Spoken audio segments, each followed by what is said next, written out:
Hello guys, आप सभी का स्वागत है हमारे और आपके अपने चैनल नॉन टेक्निकल गुरुजी में द बेस्ट एजुकेशन चैनल। तो फ्रेंड, ये बात करते हैं हमारे आज के टॉपिक पे। फ्रेंड, जो हमारा आज का टॉपिक है वो LP technician CBD2 part B के बारे में है। आप सभी को जो प्रॉब्लम आ रही है कि नॉर्मलाइजेशन होगा या नहीं, तो उसी के बारे में डिस्कस करने वाले हैं इस वीडियो में। पूरी डिटेल्स में डिस्कस करने वाले हैं कि नॉर्मलाइजेशन होगा या नहीं पार्ट बी में। ओके, तो बात करते हैं हमारे पहले पॉइंट की, that as per RRB official notification normalisation होगा। यस फ्रेंड्स, जो आरआरबी की ऑफिशियल नोटिफिकेशन आई थी स्टार्टिंग में जब फॉर्म भरे जा रहे थे, तो उसमें जो नॉर्मलाइजेशन था उसमें होगा, जरूर होगा, क्योंकि उसमें लिखा होता है 4 लाइन्स दी गई थी आरआरबी की तरफ से ऑफिशियल नोटिफिकेशन में, कि उसमें लिखा था कि आरआरबी पार्ट बी में, यानी उसमें ऐसा लिखा हुआ था कि जितने भी पार्ट्स होते हैं जिसमें different different level of shifts होते हैं उसमें नॉर्मलाइजेशन होता है, और इसमें भी नॉर्मलाइजेशन होगा। ओके, पार्ट बी में। देन बात करते हैं हमारे सेकंड पॉइंट की, as per RRB Kolkata official, जो आरआरबी कोलकाता का जो ट्वीट आया था उसमें किसी ने पूछा था कि नॉमिनेशन होगा पार्ट बी में या नहीं, तो उसमें लिखा था कि नॉमिनेशन नहीं होगा।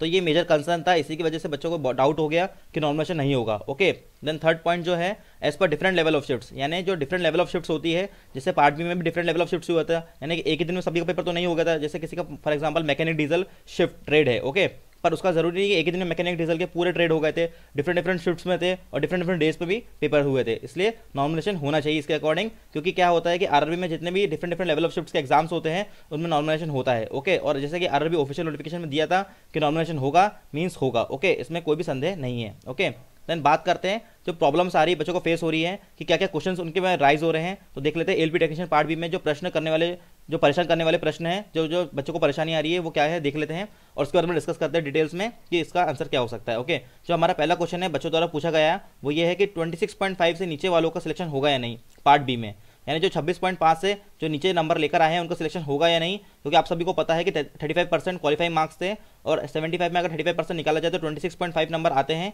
ओके, तो अब जिनके इससे कम नंबर है क्या उनका सिलेक्शन होगा या नहीं, तो उसके बारे में डिस्कस करेंगे। अगर नॉर्मलाइजेशन हुआ तो कितने नंबर से कितने के बीच में नंबर वालों को फायदा होगा। जो सेकंड प्रश्न हमारा है कि जिनके 18 से कम आ रहे हैं 75 में से पार्ट बी में, वो उम्मीद रखे या नहीं, उनको उम्मीद रखनी चाहिए या नहीं रखनी चाहिए।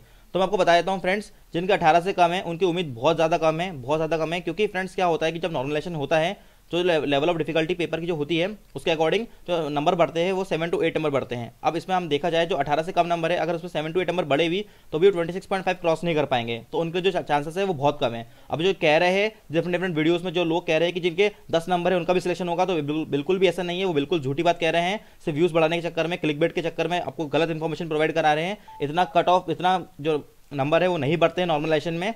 Major to maximum to maximum 8 to 10 number बढ़ते हैं नॉर्मलाइजेशन में। तो जिनके 18 से कम आ रहे हैं उनको थोड़ी डिफिकल्टी होगी, थोड़ा अगर उनका पेपर बहुत ज़्यादा डिफिकल्ट आया तब उनके चांसेस बन सकते हैं, वरना चांसेस बहुत ज़्यादा कम है। ओके, हम देन बात करते हैं जिनके 18 से 26.5 के बीच में नंबर है उनके कितने प्रतिशत चांसेस है कि नॉर्मलाइजेशन उनके नंबर बढ़ेंगे। अगर फ्रेंड्स मैं आपको बता देता हूँ, अगर आपके मॉडरेट, अगर आपकी शिफ्ट जो थी वो पार्ट बी में मॉडरेट थी, अगर आपके 22 के अबव नंबर है तो आप मॉडरेट शिफ्ट के हिसाब से आपके नॉर्मलाइजेशन में 26.5 हो सकते हैं। अगर आपकी शिफ्ट डिफिकल्ट थी तो आपके 18 से अगर 26.5 के बीच में नंबर है आपके, तो आपके 80 to 90% चांसेस है कि आपके नॉर्मलाइजेशन में जरूर बढ़ेंगे अगर आपकी हार्ड शिफ्ट थी। और अगर मॉडरेट शिफ्ट थी तो अगर आपके नंबर 18 से 19-20 में है तो आपके 30 to 40% चांसेस है कि आपके नंबर इतने बढ़ेंगे। ओके, तो मैं आपको बस यही बताना चाहता हूँ कि जो रॉन्ग इन्फॉर्मेशन प्रोवाइड करा रहे हैं कि जिनका 10-12 नंबर भी है उनका सिलेक्शन भी होगा, तो वो बिल्कुल भी ऐसा नहीं है। बहुत मुश्किल चांसेस है, बहुत रेली चांसेस है, मैं तो कह रहा हूँ ना के बराबर चांसेस है कि उनका सिलेक्शन होगा। ओके, क्योंकि फ्रेंड्स ऐसा भी नहीं कि बिल्कुल पेपर बहुत ज़्यादा टफ था, मॉडरेट पेपर था, बच्चों ने नहीं पढ़ा था इस चक्कर में उनको टफ लगा। ओके, देन बात करते हैं हमारे फोर्थ पॉइंट की, जो पार्ट बी में नॉमिनेशन हो इसके लिए क्या करना चाहिए, और ये बहुत मेजर क्वेश्चन है सभी के बीच में। तो क्या करना चाहिए तो मैं आपको बता देता हूँ।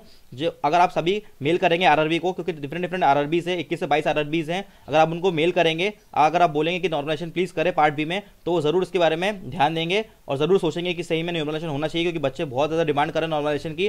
और अगर नॉर्मलाइजेशन नहीं भी होता है तो बहुत ज़्यादा नुकसान होगा, क्योंकि मैं आपको बता देता हूँ कि आधे से ज़्यादा बच्चे पार्ट बी में बाहर निकल रहे हैं। मैं ये बता रहा हूँ 50 to 55% बच्चे पार्ट बी में बाहर निकल रहे हैं, क्योंकि बहुत लोगों का नॉर्मलाइजेशन अगर नहीं हुआ तो बहुत बच्चे बाहर आ जाएंगे और जो आरआरबी है वो सीट नहीं भर पाएगा अपनी। यस फ्रेंड्स, आरआरबी अपनी सीट नहीं भर पाएगा। जो उनको अगर एलपी में जो बच्चे बुलाने साइको के लिए वो नहीं भर पाएंगे। ओके, टेक्नीशियन वालों को तो कोई दिक्कत नहीं है, उनका तो डायरेक्ट होगा एग्जाम, उनमें कोई भी साइको नहीं है। लेकिन जो एलपी में बच्चों को दिक्कत आएगी, तो मतलब आरआरबी को दिक्कत आएगी कि वो बच्चे कैसे फिल करेंगे। ओके, तो नॉर्मलेशन को करना ही पड़ेगा, तब जाके जो बच्चे हैं वो सिलेक्ट होंगे। तो बिल्कुल भी आप टेंशन मत लीजिए, नॉर्मलेशन होगा और जरूर होगा। So thank you guys for watching our video, and please ज़्यादा अगर आपको कोई भी कमेंट कर सकते हैं वीडियो पे, अगर आपको कोई भी डाउट है क्वेश्चन पे, और मैसेज कर सकते हैं fb.com/non-technicalguruji पे। Okay, so thank you guys.